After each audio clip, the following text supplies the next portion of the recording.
नमस्कार श्रोत्यांनो, book highlights bye अश्विनीमध्ये तुमचं स्वागत आहे. आज आपण एलेन एरॉन यांनी लिहिलेल्या हायली सेन्सिटिव्ह पर्सन या पुस्तकाची समरी ऐकणार आहोत. हाय सेन्सिटिव्हिटी हे एक अनुवांशिक लक्षण आहे. या पुस्तकातून आपल्याला हे शिकायला मिळतं की जर तुम्ही एक हायली सेन्सिटिव्ह व्यक्ती असाल तर तुम्ही आनंद, यश, शांती आणि प्रेम कसं मिळवू शकता.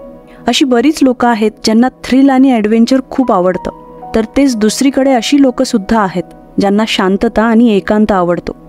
जगात वेगवेगळ्या प्रकारची लोकं असतात. काही लोकं रागीट असतात तर काही लोकांचा स्वभाव शांत असतो.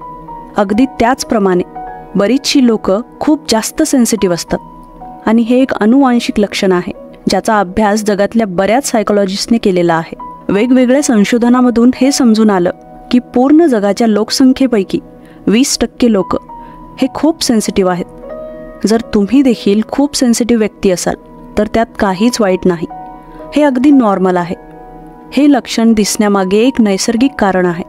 ते म्हणजे या जगात जगण्यासाठी प्रत्येकाला अलर्ट राहावं लागतं आणि कशावरही प्रतिक्रिया देण्याआधी त्याबद्दल सखोल विचार करण्याची गरज असते आणि कोणत्याही धोक्यापासून वाचवण्यासाठी त्याची सुरुवातीची चिन्ह माहीत करून घेणं आवश्यक ठरतं. या प्रकारच्या गोष्टींमुळे हाय सेन्सिटिव्हिटी तयार होऊ लागते. ही समरी ऐकताना तुम्ही तुमच्या बालपणाशी जोडले जाल. तुमच्या लहानपणी कदाचित तुम्ही लाजाळू, शांत आणि एकट्यात राहणारे असाल. बालपण संपल्यावर एक प्रौढ म्हणून तुम्हाला कोणत्याही ग्रुपमध्ये सहभागी व्हायला अवघड जात असेल. तुम्ही बाकीच्या मुलामुलींप्रमाणे ॲडव्हेंचरस बनण्याचा प्रयत्नसुद्धा केला असेल. याशिवाय कधीकधी कदाचित असं होऊ शकतं की तुम्ही एवढ्या लवकर थकून का जाता असा प्रश्न तुम्हाला पडला असेल. जेव्हा खूप काम एकाच वेळी करावं लागतं तेव्हा तुम्हाला एवढा त्रास का होतो. कोणत्याही मित्रांसोबत भांडण झालं तर तुम्हाला त्याबद्दल एवढी जास्त काळजी का वाटते. तर ही समरी ऐकल्यावर तुम्हाला या सगळ्या प्रश्नांची उत्तरं मिळतील. ही समरी ऐकल्यानंतर तुम्ही स्वतःला आवडू लागाल. तुम्हाला स्वतःची किंमत समजेल आणि जर तुम्ही हायली सेन्सिटिव्ह नसाल तर तुम्ही तुमच्या आजूबाजूला असणाऱ्या इतर सेन्सिटिव्ह लोकांना एका वेगळ्या नजरेने बघायला शिकाल. तुमच्या थकण्यामागचं एक कारण म्हणजे आपण एका अशा जगात राहतो जिथं लाजाळू, सेन्सिटिव्ह किंवा एकटी राहणारी लोकं जास्त कुणाला आवडत नाहीत. पण जर तुम्ही या सेन्सिटिव्हिटीबद्दल आणखीन जास्त माहीत करून घेतलं तर तुमचा याकडे बघण्याचा दृष्टिकोन बदलेल. तुम्ही या सेन्सिटिव्हिटीकडे एक दोष म्हणून नाही तर एक क्वालिटी म्हणून बघायला सुरू कराल. आपली नर्वस सिस्टीम अशा प्रकारे बनलेली आहे की ती गरजेपेक्षा जास्तच विचार करते. पण याच क्वालिटीमुळे सेन्सिटिव्ह लोकं दुसऱ्यांच्या भावना जास्त चांगल्या प्रकारे समजून घेऊ शकतात आणि ते कोणत्याही गोष्टीच्या चांगल्या बाजूकडे बघू शकतात आणि सकारात्मक बाजू समजून घेऊ शकतात. एवढंच नाही तर अशी लोकं छोट्यातल्या छोट्या माहितीकडे आणि बारीक सारीक गोष्टींकडे सुद्धा लक्ष देतात. यामुळे ही लोकं खूप चांगली आयडिया बनवू शकतात. या पुस्तकाच्या लेखिका स्वतः देखील खूप सेन्सिटिव्ह आहेत. त्यांनी या लक्षणाचा अभ्यास करण्यासाठी आपलं पूर्ण करिअर समर्पित केलं. एवढंच नाही तर त्यांना हे करताना काही अशी माहिती मिळाली जी त्यांच्या रिसर्चला पूर्णपणे सपोर्ट करत होती. लेखिकेने हाय सेन्सिटिव्हिटीबद्दल माहीत करून घेण्यासाठी एक टेस्ट तयार केली. पण कोणतीही सायकोलॉजिकल टेस्ट 100% बरोबर नसते. पण या टेस्टमधली काही प्रश्न तुम्हाला स्वतःला आणखी चांगल्या प्रकारे समजण्यासाठी मदत करू शकतात. तर या टेस्टमध्ये विचारले जाणारे प्रश्न पुढीलप्रमाणे आहेत. तुम्हाला तुमच्या व्यस्त दिवसांमध्ये एवढा मानसिक थकवा जाणवतो का की तुम्हाला एका अंधारलेल्या खोलीत काही वेळ एकट्याने राहण्याची इच्छा होते किंवा अशा एखाद्या जागेवर जायची इच्छा होते जिथे खूप शांतता असेल. कॅफीनचा तुमच्यावर खूप लवकर परिणाम होतो का. तुम्हाला मोठ्या आवाजाने, तीव्र वासाने किंवा जास्त प्रकाशाने दचकायला होतं का किंवा तुम्हाला भीती वाटते का. तुम्हाला मानसिक धक्का सहजपणे बसतो का. जर तुम्हाला कमी वेळात खूप कामं करायची असतील तर अशा वेळी तुम्ही गोंधळून जाता का.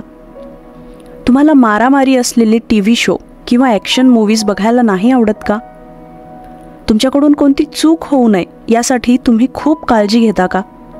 भूक लागली की तुमच्यावर त्याचा खूप जास्त परिणाम होतो का. उदाहरणार्थ भूक लागल्यावर तुम्हाला खूप त्रास होतो का किंवा तुमची एकाग्रता कमी होते का. तुम्हाला आयुष्यात होणारे बदल स्वीकारणं कठीण वाटतं का. जेव्हा तुम्ही लहान होते तेव्हा तुमचे आईवडील किंवा तुमचे शिक्षक तुम्हाला असं म्हणाले होते का की तुम्ही खूप जास्त सेन्सिटिव्ह आहात? कोणत्याही स्पर्धेमध्ये किंवा तुम्ही एखादं काम करताना तुमच्याकडे कुणी लक्ष देऊन बघत असेल तर तुम्ही नर्वस होता का? जेव्हा तुम्हाला बरीच कामं एकत्र करायला सांगण्यात येतं तेव्हा तुम्हाला चीड येते का? किंवा तुम्हाला निराश वाटतं का? जर यापैकी अर्ध्यापेक्षा जास्त प्रश्नांची उत्तरं हो असतील तर यामध्ये कोणतीच शंका नाही की तुम्ही एक हायली सेन्सिटिव्ह व्यक्ती आहात. जर तुमचं उत्तर नाही असेल तरीसुद्धा तुम्ही ही समरी शेवटपर्यंत नक्की ऐका, कारण तुमच्या कुटुंबामध्ये किंवा तुमच्या मित्रमंडळीपैकी कुणीतरी असं असू शकतं जो खूप सेन्सिटिव्ह असेल आणि या समरीमुळे तुम्ही त्यांना आणखी चांगल्या प्रकारे समजून घेऊ शकाल. तर हाय सेन्सिटिव्हिटी ही एक अशी क्वालिटी आहे ज्यामधून तुम्हाला दुसऱ्यांबद्दल आपण जास्त सहानुभूती ठेवायला हवी आणि त्यांच्या भावना आणखी चांगल्या प्रकारे समजून घ्यायला हव्या हे शिकायला मिळेल. ही क्वालिटी समजून घेतली तर तुमच्या आजूबाजूच्या लोकांसोबत बोलण्याची पद्धतसुद्धा सुधारेल. आपण हाय सेन्सिटिव्हिटीची क्वालिटी डज या शब्दाच्या मदतीने समजू शकतो. यामध्ये डीचा अर्थ आहे डेप्थ ऑफ प्रोसेसिंग, म्हणजेच गोष्टींकडे गंभीरतेने बघणं आणि समजून घेणं. जी लोक खूप सेन्सिटिव्ह असतात ते छोट्यातल्या छोट्या गोष्टीकडे सुद्धा लक्ष देतात. त्यांना निर्णय घेण्यात आणि प्रतिक्रिया देण्यात वेळ लागतो, कारण ते एखादी माहिती सखोलपणे समजून घेण्याचा प्रयत्न करतात. हायली सेन्सिटिव्ह लोकांचा सिक्स्थ सेन्स किंवा अंतर्ज्ञान बाकीच्यांच्या तुलनेत जास्त स्ट्रॉंग असतो. अंतर्ज्ञान म्हणजे होणाऱ्या गोष्टींबद्दल आधीपासून अंदाज येणं. जर तुम्ही एक हायली सेन्सिटिव्ह व्यक्ती असाल तर तुमच्यासोबत कदाचित असं कधीतरी झालं असेल की एखाद्या परिस्थितीमध्ये पुढे काय होईल याबद्दल तुम्हाला आधीच माहीत झालं असेल. जर तुम्ही हे अनुभवलं असेल तर यालाच अंतर्ज्ञान असं म्हणतात. जर एखाद्या गोष्टीबद्दल काहीच माहीत नसेल तरीसुद्धा त्याच्याशी संबंधित प्रत्येक गोष्टीकडे आणि माहितीकडे लक्ष देऊन बघणं आणि त्यातून मग तुम्हाला उत्तर मिळणं यालासुद्धा अंतर्ज्ञान असं म्हणतात. जर तुम्हाला तुमचा भूतकाळ चांगल्या प्रकारे माहीत असेल आणि एखादी घटना परत घडताना तुम्ही स्वतःला लगेच अलर्ट करत असाल तर यालासुद्धा अंतर्ज्ञानच म्हणतात. आता पुढचा अल्फाबेट आहे ओ. याचा अर्थ आहे ओव्हर स्टिम्युलेशन. हायली सेन्सिटिव्ह व्यक्ती कोणत्याही प्रकारच्या स्टिम्युलससाठी म्हणजेच उत्तेजना देणाऱ्या भावनेबद्दल जास्त सेन्सिटिव्ह असतात. जी गोष्ट तुम्हाला उत्तेजित करते तिला स्टिम्युलस म्हणतात. असे उत्तेजित करणारे फॅक्टर्स तुमच्या आतून सुद्धा येऊ शकतात. उदाहरणार्थ भूक लागणं, वेदना होणं, डोक्यात आयडिया येणं आणि बाहेरचे फॅक्टर्स देखील तुम्हाला उत्तेजित करू शकतात. उदाहरणार्थ प्रकाश, वास, आवाज किंवा लोकांना भेटणं, लोकांसोबत बोलणं. पण हायली सेन्सिटिव्ह लोकांना या गोष्टी इतरांच्या तुलनेत जास्त तीव्रतेने जाणवतात, म्हणून ते जास्त उत्तेजित होतात. असं समजा की तुम्ही तुमच्या 2 जवळच्या मित्रांसोबत शहरात फिरायला गेले. तुम्ही तुमचा पूर्ण दिवस सुंदर दृश्य बघण्यात घालवला, पण संध्याकाळ होईपर्यंत तुम्ही खूप थकून जाता. पण तेच दुसरीकडे तुमचे इतर 2 मित्र जे हायली सेन्सिटिव्ह नाहीत ते अजूनही खूप उत्साही आहेत आणि घरी जाण्याऐवजी त्यांना नाईट क्लबमध्ये पार्टी करण्याची इच्छा आहे. बऱ्याचदा अशा परिस्थितीमध्ये हायली सेन्सिटिव्ह लोकांना अपराधी असल्यासारखं वाटू लागतं. त्यांना वाटतं की त्यांच्यामुळे इतरांचा प्लॅन खराब होईल. पण तुम्हाला अपराधी वाटण्याची अजिबात गरज नाही, कारण थकल्यावर आराम करणं हा जास्त चांगला मार्ग आहे. म्हणून मनात कोणताही गिल्ट न ठेवता तुम्ही आपल्या घरी परत येऊन आराम करू शकता. आता पुढचा लेटर आहे ई. याचा अर्थ एम्पथी म्हणजे सहानुभूती. आपल्या ब्रेनमध्ये मिरर न्यूरॉन्स असतात. बऱ्याच वैज्ञानिकांनी या न्यूरॉन्सचं अस्तित्व सिद्ध केलं आहे. मिरर न्यूरॉन्समुळे आपण ज्या व्यक्तीशी बोलत असतो त्या व्यक्तीची वागणूक आपण कॉपी करत असतो. तर हायली सेन्सिटिव्ह लोकांचे हे मिरर न्यूरॉन्स जास्त प्रमाणात सक्रिय असतात. त्या इतरांच्या भावना फक्त बघतच नाहीत तर स्वतः देखील त्या भावना अनुभवतात. हायली सेन्सिटिव्ह लोकांमध्ये खूप सहानुभूती असते. लोकांना काय वाटतंय हे त्यांना चांगल्या प्रकारे समजून घेता येतं आणि ते समोरच्या व्यक्तीच्या भावना नीट समजून घेऊ शकतात. दुसऱ्यांची मदत करण्यासाठी ते नेहमीच उत्सुक असतात. पुढचा लेटर आहे ई. ईचा आणखी एक अर्थ आहे इमोशनल रिॲक्टिव्हिटी. हायली सेन्सिटिव्ह लोकांवर कोणत्याही भावनेचा म्हणजे आनंद, निराशा, अपराधीपणा यासारख्या भावनांचा जास्त परिणाम होतो. हायली सेन्सिटिव्ह व्यक्ती डिप्रेशनमध्ये जाण्याची शक्यतासुद्धा जास्त असते. असं यामुळे कारण एकटेपणा आणि दुःख अशा गोष्टींना ते खूप गंभीरतेने अनुभवू शकतात. जेव्हा एखादी हायली सेन्सिटिव्ह व्यक्ती अपयशाला सामोरे जाते तेव्हा ते अपयश आणि त्याचं दुःख खूप वेळापर्यंत लक्षात ठेवते आणि यामुळेच त्यांनी केलेली चूक ते पुन्हा कधी रिपीट करण्याची शक्यतासुद्धा कमी होऊन जाते. जेव्हा एखादा हायली सेन्सिटिव्ह व्यक्ती एखादं यश मिळवतो तेव्हा ते यश मिळवण्याची भावनासुद्धा त्याच्यासाठी खूप गंभीर असते.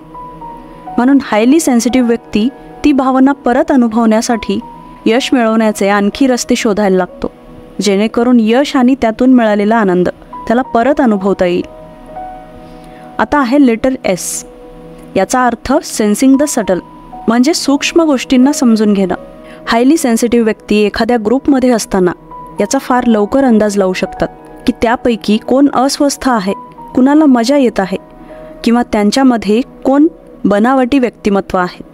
लोकांसोबत बोलताना ही कला खूप कामात येऊ शकते, कारण हायली सेन्सिटिव्ह व्यक्तीला हे लगेच समजून येतं की कोण खोटं बोलत आहे किंवा कोण उदास आहे. जर तुम्ही एक हायली सेन्सिटिव्ह व्यक्ती असाल तर तुमच्याकडे अंतर्ज्ञान, सहानुभूती आणि अलर्टनेस यासारख्या अमूल्य क्षमता आहेत. बऱ्याच सेन्सिटिव्ह लोकांना या गोष्टीची लाज वाटते किंवा अपराधीपणा वाटतो की ते खूप सेन्सिटिव्ह आहेत. पण एक गोष्ट लक्षात ठेवा, ती म्हणजे तुम्ही पूर्णपणे नॉर्मल आहात.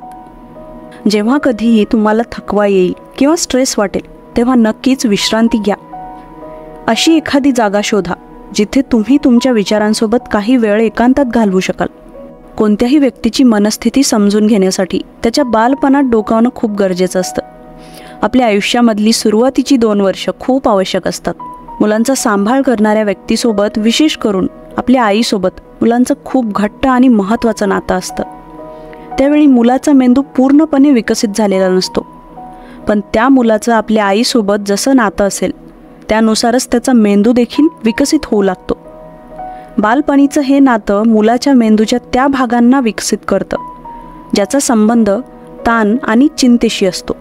ज्या आईवडिलांची आपल्या मुलासोबत जास्त जवळीक नसते त्या मुलांना असुरक्षित असल्याची भावना तयार होते. ते मोठे झाल्यावर चिंता, ताण, डिप्रेशन यासारख्या गोष्टींचा शिकार बनू शकतात. यामागचं कारण म्हणजे आपण सगळेच आपल्या आईवडिलांकडून आपल्या भावना नियंत्रित करायला शिकत असतो. पण ज्या आईवडिलांचं आपल्या मुलासोबत चांगलं नातं नसतं ते आपल्या भावना मॅनेज करायला शिकूच शकत नाहीत. म्हणून यामध्ये पालकांची चूक आहे, मुलांची नाही. जेव्हा आई आपल्या मुलाच्या गरजांकडे दुर्लक्ष करते किंवा आपल्या मुलाच्या गरजा समजून घेत नाही तेव्हा ते मूल स्वतःला एकटं समजायला लागतं. त्याला वाटायला लागतं की हे जग राहण्यासाठी सुरक्षित नाही, म्हणून त्याच्यात असुरक्षितता निर्माण होते. एकतर तो अस्वस्थ आणि चिंतेमध्ये राहतो किंवा स्वतःला सगळ्यांपासून वेगळा करतो. मुलांना सांभाळणं ही काही सोपी गोष्ट नाही.